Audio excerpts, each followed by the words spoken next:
반갑습니다. 오늘은 종려주일입니다. 종려주일은 예수님께서 십자가에 달려 죽기 위해 예루살렘으로 입성하시는 것을 기념하는 날이죠. 사람들은 예수님이 나귀를 타고 예루살렘으로 오시니까 이제 예수님이 이스라엘을 로마로부터 독립하려고 하시나 보다.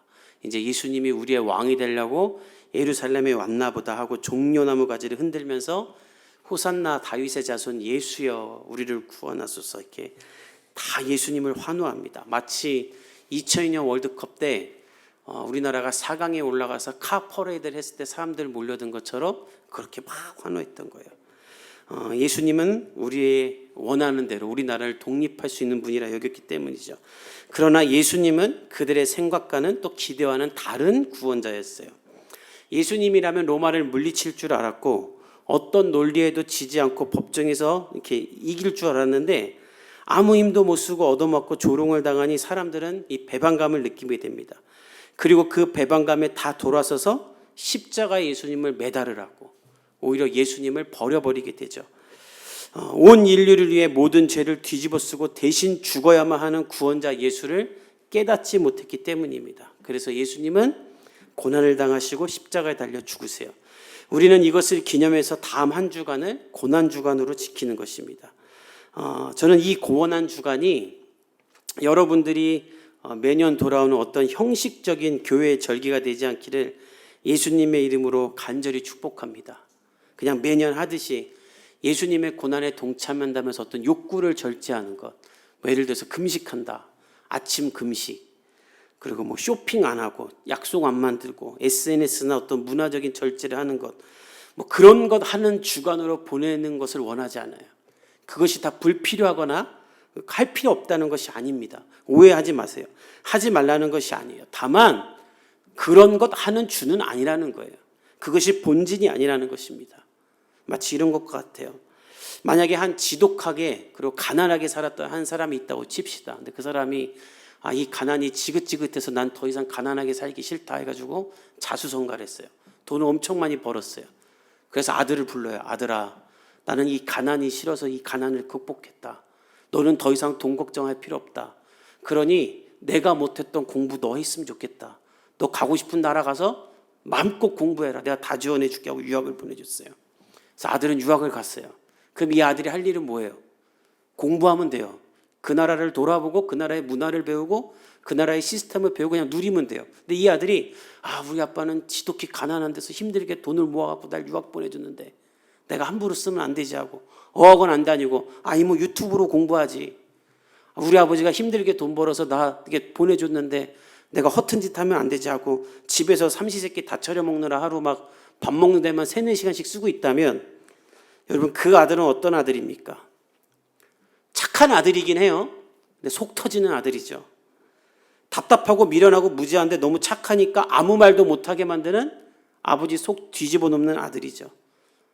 아버지가 원하는 건 그런 것이 아니죠. 내가 고생하고 피땀 흘려 흔 돈에 대한 보상은 아들이 그 돈을 다 쓰고 누리면서 많은 것을 공부하고 얻는 거예요. 아버지는 그것을 위해 아들에게 다 대가를 치러주는 거예요. 근데 이 아들은 그것을 못하고 아버지 고생한 거 내가 낭비하면 안 된다고 그러고 살고 있다면 허튼 짓 안 하는 미련하고 멍청한 아들이지 않겠습니까? 근데 우리가 고난주간을 그렇게 보낼 때가 많은 거예요. 여러분 고난주간에 예수님이 여러분에게 원하시는 것은 무엇인가? 나도 너희들 구원하기 위해서 십자가 지고 그 고난 당했는데 밥이 넘어가냐? 니네 금식도 좀 하고 친구도 만나지 말고 나만 생각해라. 그걸까요? 그거 아니라는 거예요. 이 고난주간에 예수님이 저와 여러분에게 정말로 원하시는 것은 무엇인가? 우리 오늘 본문 19절에서 20절 한번 같이 읽어봅시다. 우리 함께 읽어보겠습니다. 시작. 그러므로 형제들아 우리가 예수의 피를 힘입어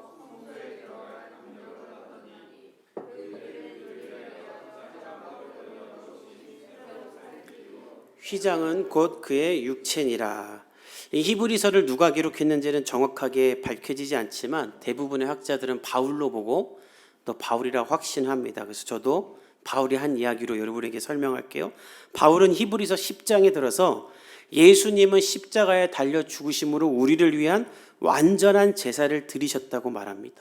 이 예수님이 제물이 되어서 치른 제사는 모든 죄와 불법에 대한 형벌을 다 담당하시고 치르신 제사이기에 이제 더 이상 제사를 드릴 필요가 없다라고 사도 바울은 이야기해요.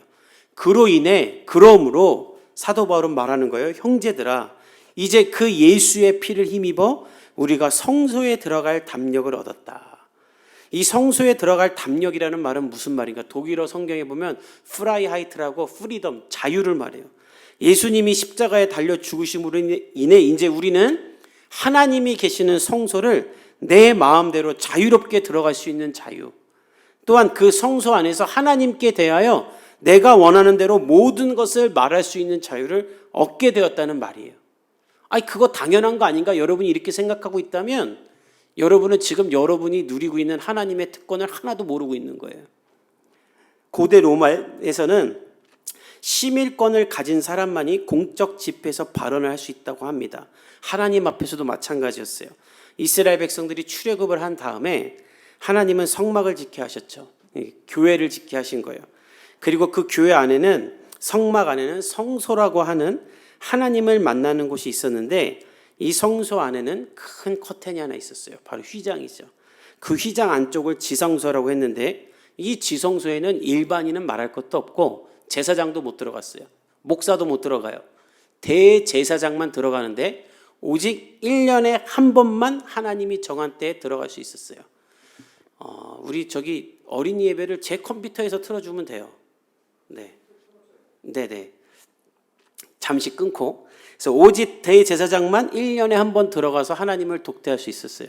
근데 그마저도 들어온 대제사장이 하나님 보시기에 흠이 많거나 거룩하지 않으면 죽여버리셨어요.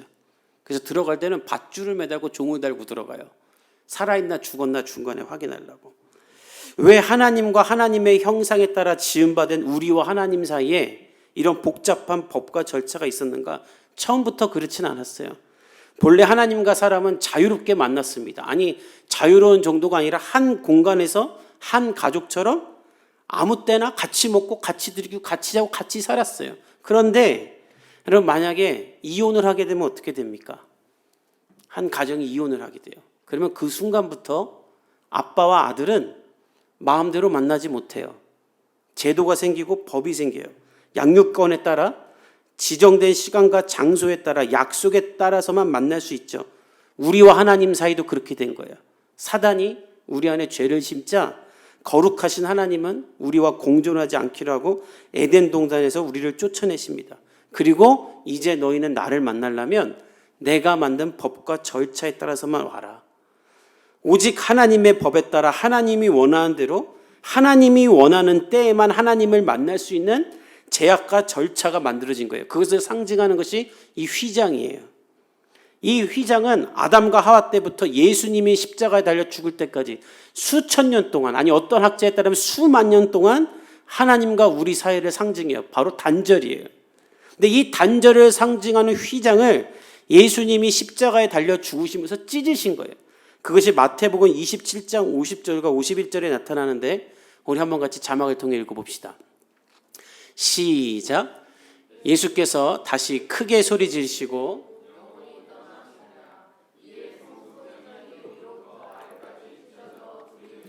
땅이 진동하며 바위가 터지고, 예수님이 십자가에서 크게 소리를 지르시고 돌아가세요. 그때 많은 일들이 일어납니다. 흠하게 어둠이 임하고 바위가 터지고 막 사람들이 올라오고. 근데 그때 그 모든 현상 중에 가장 먼저 일어난 것이 무엇인가? 모든 복음서는 성소 안에 있는 휘장이 찢어졌다는 것을 말해요. 성소 안에 있는 휘장이 예수님과 함께 찢어졌다. 이 이야기는 무엇을 말하는가? 예수님이 십자가에서 자기 육체를 찢으신 것과 같이 휘장을 찢으셨다는 말이에요. 그래서 오늘 본문에 사도 바울은 20절에 휘장이 곧 그의 육체다라고 말하는 거예요. 예수님이 자기 몸을 찢으사 휘장을 찢으시고 이제 그 하나님이 계시는 지성소로 찢어진 휘장 사이로 우리가 들어갈 수 있도록 예수님이 길을 내셨다라는 거예요. 더 이상 하나님이 원하는 때에 하나님이 원하는 방법대로 하나님의 절차대로만 나아가야 되는 것이 아니라 그냥 내 마음대로 내가 원하는 때에 하나님 앞에 나아갈 수 있는, 하나님이 계시는 실존하신 곳으로 내가 나아갈 자녀된 권세를 얻었다라는 거예요. 마치 이런 것과 같아요. 지난주에 제 딸이 듣고 있을까 봐 너무 말을 안 들어갖고 제가 엄청 혼을 냈어요. 엄청 혼을 냈어요. 그러니까 너무 혼을 나니까 얘가 눈치를 보면서 아빠한테 잘 못 와요. 계속 눈치를 봐요. 그래서 이제 충분히 잘못을 뉘우친 것 같고 안타까워서 제가 이제 불러서 아이를 안아주고, 아빠가 너를 미워해서 혼난 게 아니다. 가르치기 위해 혼낸 거야. 아빠는 널 여전히 사랑해. 이렇게 딱 말해줬어요. 그 말을 듣자마자 그 즉시로 소파에서 뛰어내려서 제 배를 밟고 아빠한테 올라타고, 심지어 어저께는 저녁으로 파스타를 먹는데 나눠서 먹는데 먹고 있는데 갑자기 제 앞에 딱 오더니 아빠 드릴 말씀 있어요. 뭔데? 제 파스타가 부족할 것 같으니 아빠는 이제 그만 드세요. 그거 먹던 제 파스타를 뺏어가서 자기가 먹었어요. 먹을 땐 개도 안 건드린다는데 누가 제가 먹던 파스타를 뺏어갈 수 있겠습니까? 그건 딸만 할 수 있는 거예요. 이것과 같이 하나님과 우리는 완전히 단절됐지만 이제 예수님이 십자가에서 자기 육체를 찢으시며 휘장을 찢으심으로 우리가 하나님을 아바 아버지라 부르며 하나님 앞에 하나님이 계시는 성소, 이 본문의 성소는 교회를 말하는 것이 아니라 하늘 보좌를 뜻해요. 하나님이 계시는 그 보좌 앞으로 우리가 들어갈 수 있게 하셨다는 거예요. 그래서 로마서는 예수님으로 인해 우리와 하나님이 화목하게 됐다라고 말하는 거예요. 바울은 이 특권을 20절에 말합니다. 우리 다시 한번 읽어봅시다. 20절 시작. 그 길은 우리를 위하여 휘장 가운데로 열어놓으신 새로운 살 길이요 휘장은 곧 그의 육체니라. 이 새로운 살 길이라는 말을 원문으로 보면 예수님이 우리에게 봉헌하신 길이다라는 말이에요. 예수님이 자기 육체를 찢으시면서 예수님이 제물이 되사 우리를 위해 하나님께 봉헌이 되셨다는 거예요. 고난주간은 바로 이 예수님을 묵상하며 이 예수님과 함께 그냥 고난을 누리는 것으로 끝나는 주간이 아니라 이 예수님이 열어놓으신 길로 여러분이 들어가는 것이 고난주간의 참된 의미인 줄 믿습니다. 예수님은 이 권한을 우리에게 주기 위해 십자가에서 죽으신 거예요. 그냥 고난주간이니까 금식하고 그냥 절제하고 그냥 고난주간이니까 고행하는 것이 아니라 여러분이 이 놀라운 특권과 권세를 가지고 하나님 앞에 나아가는 사람들이 되기를 간절히 축복합니다. 사실 몇 주 동안 고민했어요. 고난주간 우리 교회 어떻게 보낼까? 지난번에 한번 피력했지만 온라인으로 각자 집에서 예배 드릴 수 있도록 예배를 만들어 줄까? 아니면 책도 몇 개 골랐어요. 짧은 책. 고난주간에 읽을 수 있는 그 짧은 책을 이렇게 해가지고 보여줄까? 그런데 뭔가 감동이 오지 않았어요. 그러다가 시간은 흐르고 아이디어는 없고 답답해서 기도하는데 기도하자마자 제 마음 가운데 히브리서를 같이 묵상하게 하자라는 분명한 감동이 딱 떠올랐어요. 그래서 주보에 여러분도 할 수 있도록 만든 거예요. 근데 다 해놓고 나서도 제 마음이 편치 않았어요. 너무 평범하다. 너무 뭐가 없는 것 같다. 우리 성도들에게 더 뭔가를 해줘야 될 것 같은데. 근데 그런 생각을 하다가 제가 매일 밤 혼자 성경을 읽거든요. 애들 다 재우고 이렇게 저희 집 조그만 옷방에 들어가면 안에 화장대 덮어놓고 거기서 성경을 읽어요. 쭈그려 앉아서. 저에게는 너무나 소중한 시간입니다. 근데 그 성경을 읽으면서 뭐가 떠올랐냐면 저의 과거를 돌아보니까 제 인생에 저에게 성경을 잘 가르쳐준 사람이 없었어요. 돌이켜보니까 중고등학교 때 유학생할 때 저에게 성경을 잘 가르쳐준 교육자나 선생님은 한 명도 없었어요. 밥 사주고 사랑해주는 사람이야 많았지만 예수님의 말씀을 잘 가르쳐준 사람은 별로 없었어요. 그걸 제가 이번에 깨달았어요. 근데 그럼에도 불구하고 나는 왜 예수님과 뜨거운 사랑을 경험했고 하나님 안에서 잘할 수 있었을까 생각했더니 전혀 모르고 한 행위지만 유학생을 하는 동안 매일 밤 혼자 하나님 앞에 나가서 성경을 읽고 읽다가 너무 은혜가 되면 멈춰서 기도하고 또 읽다가 너무 좋으면 그 말씀을 암송하던 그 시간은 제가 예수님이 몸을 찢으사 열어놓으신 휘장 안으로 들어가 하나님을 만나던 보좌 앞이라는 것을 제가 깨닫게 됐어요. 그때는 몰랐지만 그 자리는 하나님과 제가 만나는 자리였던 것이죠. 저는 돌아오는 고난주간에 여러분 모두가 그렇게 되기를 축복합니다. 수동적으로 신앙생활 하지 마세요. 유튜브 보면서 신앙이 자랄 거라 생각하지 마세요. 그냥 남이 읽어준 성경책 들으면서 신앙이 자랄 거라 생각하지 마세요. 여러분이 말씀을 피고 그 말씀 앞에서 여러분이 기쁨을 누려야 됩니다. 여러분이 십자가 안으로 여러분을 휘장 안으로 들어오게 하신 예수님이 찢어놓은 휘장 안으로 들어가야 여러분의 인생이 변할 수 있어요. 근데 그건 안 하고 이 특권은 안 누리고 어디서 기쁨을 찾고 있습니까? 하나님을 만나 자유롭게 말하고 사귀고 하나님의 자녀된 권세는 누리지 않고 누구 만나서 누구에게 소망을 두고 누구가 나를 이끌어 줄 거라고 생각하냐는 거예요. 그것은 서두에 말한 착하지만 미련한 아들처럼 신앙생활 하는 거예요. 우리 모두의 공통점이 뭐예요? 변하고 싶은데 안 변하는 거죠. 근데 왜 안 변할까요? 하나님이 여러분에게 말하는 거예요. 나에게 와라. 내가 너를 변화시켜 줄게. 그 일을 위해 예수님은 휘장을 찢어준 거예요. 바울은 이것을 더 분명하게 말합니다. 우리 21절에서 23절까지 읽어봅시다. 시작. 또 하나님의 집 다스리는 큰 제사장이 계심에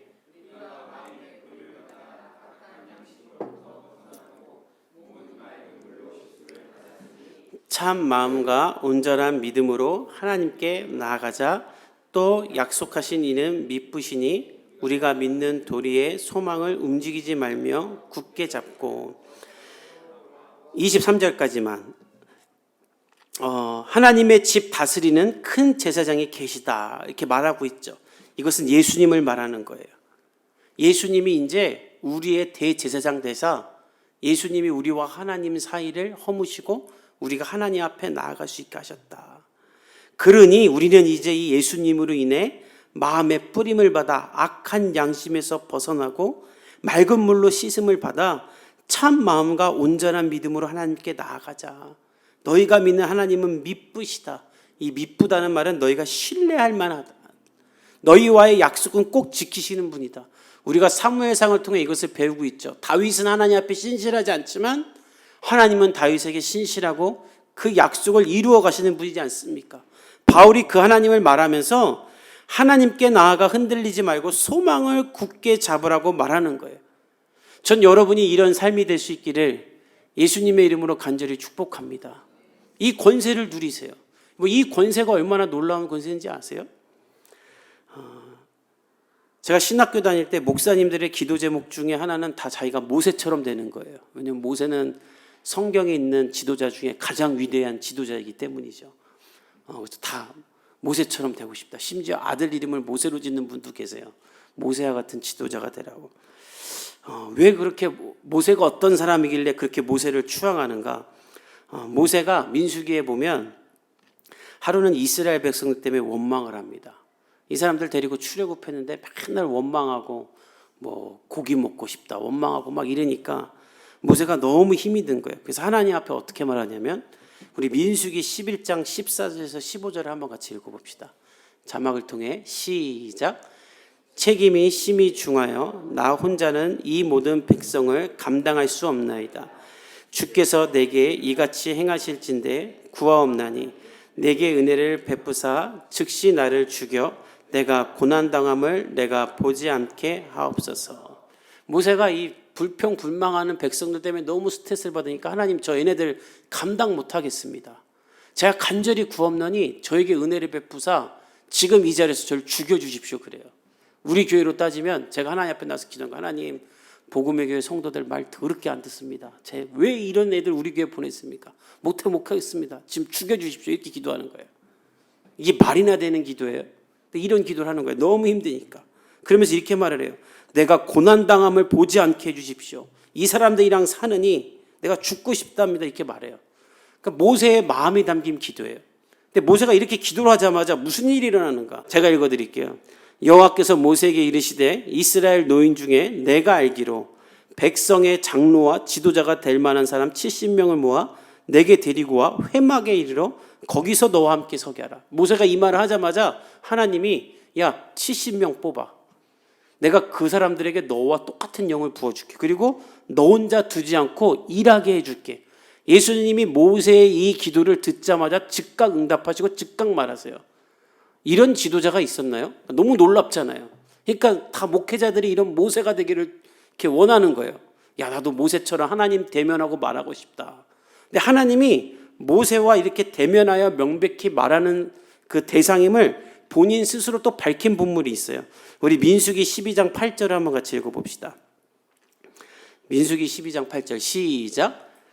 그와는 내가 대면하여 명백히 말하고 은밀한 말로 하지 아니하며 그는 또 여호와의 형상을 보거늘 너희가 어찌하여 내 종 모세 비방하기를 두려워하지 아니하느냐. 모세가 출애굽 기간 동안 구스의 여인과 결혼을 했는데 그 결혼한 걸 가지고 모세의 형인 아론과 미리암, 누나인 미리암이 막 이렇게 비방을 해요. 근데 그 비방을 듣고 하나님이 그 두 사람을 부르고 얘기해요. 야, 니네 모세가 누군지 알아? 모세는 내가 대면하는 사람이고 명백히 말하는 사람이고 나의 형상을 보는 유일한 사람이야. 하나님이 그렇게 말을 하세요. 제가 갑자기 왜 이 모세의 특권을 여러분에게 얘기하는가? 모세만 누리던 이 놀라운 특권이 이제 십자가에 달려 죽으신 예수님으로 말미암아 저와 여러분에게도 다 있다라는 거예요. 여러분이 기도하면 하나님이 그 자리에서 바로 응답하실 줄 믿습니다. 여러분은 하나님을 대면할 수 있어요. 모세만 누리던 특권이 여러분에게 있어요. 그래서 한 유명한 신학자는 이렇게 말했어요. 모세처럼 되게 해달라고 기도하지 말라. 당신은 모세가 될 필요가 없다. 하나님은 당신을 김진아로 창조하셨다. 베드로는 이것을 이렇게 말해요. 너희는 택하신 족속이요 거룩한 제사장이다. 이젠 예수님으로 말미암아 여러분 모두는 모세와 같은 존재, 모세처럼 하나님을 대면하고 은밀하게 말하지 않고 명백히 말하며 하나님의 능력과 섭리를 경험할 수 있는, 해답을 얻을 수 있는 사람이라는 거예요. 저와 여러분에게는 정명성이나 이만희 같은 사이비 교주가 필요하지 않아요. 그 누구도 필요하지 않아요. 직접 예수님을 통해 하나님을 만날 수 있어요. 이 특권을 전 여러분이 누릴 수 있기를 간절히 축복합니다. 그리고 이 특권을 누리지 않고 있다면 여러분 회개하고 가세요. 여러분은 미련한 아들인 거예요. 여러분의 삶을 돌아보세요. 나는 혹시 예수님의 죽으심을 헛되게 하고 있지는 않은가? 나는 누구에게 소망을 두고 있는가? 나는 어디에서 만족을 누리는가? 난 무엇이 기쁜가? 여러분이 휘장 안으로 들어가 하나님으로 기쁠 수 있기를 간절히 축복합니다. 이 설교를 듣고도 기도도 안 하고 성경도 안 읽고 주보도 안 가져가고 심지어 생명의 삶 정기구독도 안 하고 금요기도에도 안 나온다. 그럼 여러분들은 정말 나쁜 놈들이에요. 딴 교회 가세요. 그렇게 신앙생활 할 거면.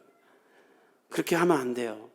예수님은 이 길을 내기 위해 자기 몸을 찢으시고 하나님 앞에 나아갈 수 있는 권세를 주셨는데 여러분들은 우리 예수님 고생했는데 나도 고생이나 해야지 금식 몇 번 하고 이렇게 신앙생활 한다. 그럼 하나님을 못 만나는 거예요.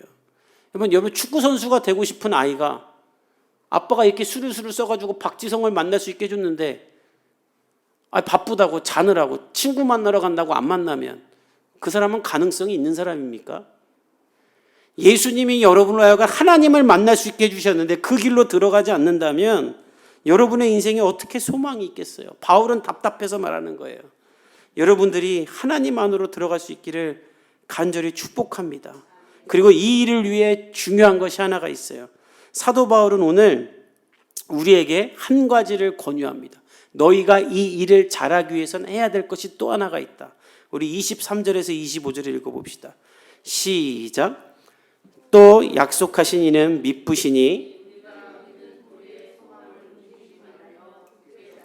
서로 돌아보아 선행을 격려하며 모이기를 패하는 어떤 사람들의 습관과 같이 하지 말고 오직 권하여 그날이 가까움을 볼수록 더욱 그리하자. 이 히브리서는 사실 예수님을 믿는 것으로 인해 핍박을 당하자 신앙을 포기하는 사람들을 위해 바울이 쓴 거예요. 그들에게 바울은 환난과 고난을 뛰어넘을 수 있는 하나님의 소망을 가리키는 것이죠. 근데 그것을 가리키면서 바울이 이런 말을 하는 거예요. 너희들이 신앙 지키는 거 어려운 거 내가 안다. 그래서 너희들이 할 일이 있다. 하나님께 소망을 두며 서로 돌보고 사랑과 선행을 하며 모이기를 패하는 자들의 습관을 따라하지 말고 함께 권하여 예수님 앞으로 나아가라는 거예요. 사생활을 감시하고 간섭하는 것이 아니라 신앙의 교제를 통해 복음에서 떠나지 않도록 서로 사랑하고 격려하며 선한 일을 하라는 거예요. 그래서 25절에 보면 권하라라고 하는데 이 말은 방치하지 말라라는 거예요.